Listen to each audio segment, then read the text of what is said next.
Welcome back to Global Eye, the channel that brings you the biggest stories shaping our world today. If you want to stay ahead of the headlines and know the truth behind breaking events, then make sure to hit that subscribe button and turn on notifications so you never miss an update. Tonight's story is one that has shaken the entire globe. A shocking escalation has just unfolded, and the world is now holding its breath. The United States military has carried out a preemptive strike, and in response, Russia, China, and North Korea are now on high alert. Tensions that were once simmering under the surface have erupted, and analysts say this could mark the beginning of a new and dangerous chapter in global affairs. It began quietly, with whispers from Pentagon officials hinting at increased surveillance of adversaries in Asia and Eastern Europe. Satellite images had revealed suspicious troop movements, missile deployments, and secret military exercises near disputed regions. Intelligence reports suggested that Moscow, Beijing, and Pyongyang were coordinating in ways that hadn't been seen in decades. Washington grew increasingly concerned that waiting for the enemy's first move could be catastrophic. The trigger came just hours ago. According to military insiders, the U.S. identified an imminent threat from a joint weapons facility believed to be funneling technology between North Korea and Russia, with China allegedly providing logistical support. Officials feared that once these weapons were deployed, the balance of power would tip dramatically against the West. Instead of waiting, the U.S. acted. American fighter jets and precision drones carried out a targeted strike, destroying critical infrastructure in what the Pentagon described as a defensive measure to protect national and global security. But that's not how the other side sees it. Russia immediately condemned the attack, calling it an act of aggression and a violation of sovereignty. State media in Moscow has declared that its nuclear forces are now at an advanced state of readiness. China, too, has warned of severe consequences, accusing Washington of destabilizing Asia and undermining peace. Meanwhile, North Korea's leader delivered a fiery speech, vowing retaliation and promising to make the enemy pay 1,000 times over. World leaders are scrambling. Emergency meetings have been called at the United Nations. NATO allies have pledged their support for Washington, though some European voices are quietly urging restraint, fearing that a wider war could erupt on their doorstep.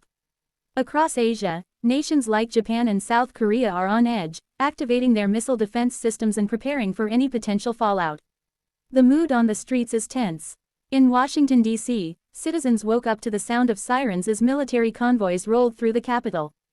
In Moscow, people lined up at ATMs and grocery stores, worried that sanctions and escalation could cripple the economy once again. In Beijing, social media platforms are ablaze with nationalist rhetoric, fueling calls for unity against what they see as Western aggression. And in Seoul, families rushed to underground shelters as the government tested air raid sirens for the first time in years. Experts are divided on whether this U.S. strike was a bold strategic move or a reckless gamble. Some argue that by striking first, Washington demonstrated strength, sending a clear message that it will not tolerate threats from a united front of adversaries. Others warn that this action could backfire, pushing Russia, China, and North Korea closer together in a military alliance that could rival NATO in power and reach.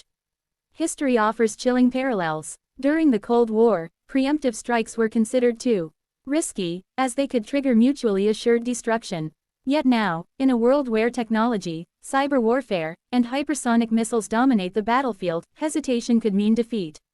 This is the dilemma the U.S. faced, and chose to resolve with action rather than patience. Behind closed doors, diplomacy is still underway. Back-channel negotiations are being reported, with Switzerland and Turkey attempting to mediate between Washington and Moscow. But insiders say trust is at an all-time low. Neither side wants to appear weak, and both are preparing for the worst-case scenario.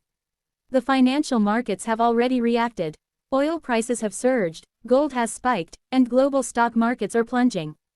Investors fear instability, and supply chains, already fragile from years of pandemic disruptions, are bracing for further chaos. Energy grids in Europe are being reinforced, while Asia braces for potential blockades in key maritime trade routes. Ordinary people around the world are asking the same question tonight: are we on the brink of World War III? The truth is, no one knows.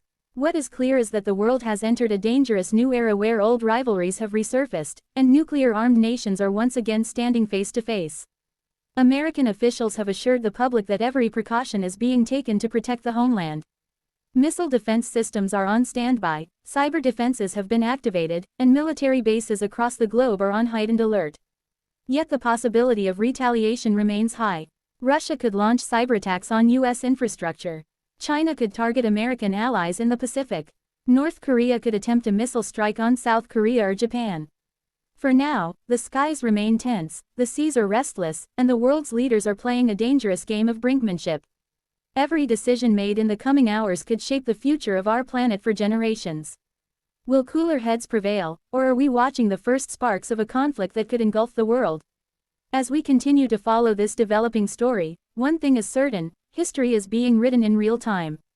Stay with us for updates as we bring you the truth behind the headlines and break down what it all means for you and your family. This is Global Eye, and we'll be here every step of the way to guide you through these uncertain times.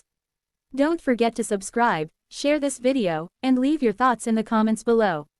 Do you believe the United States was right to strike first, or should diplomacy have been given more time? Your voice matters, and together we can make sense.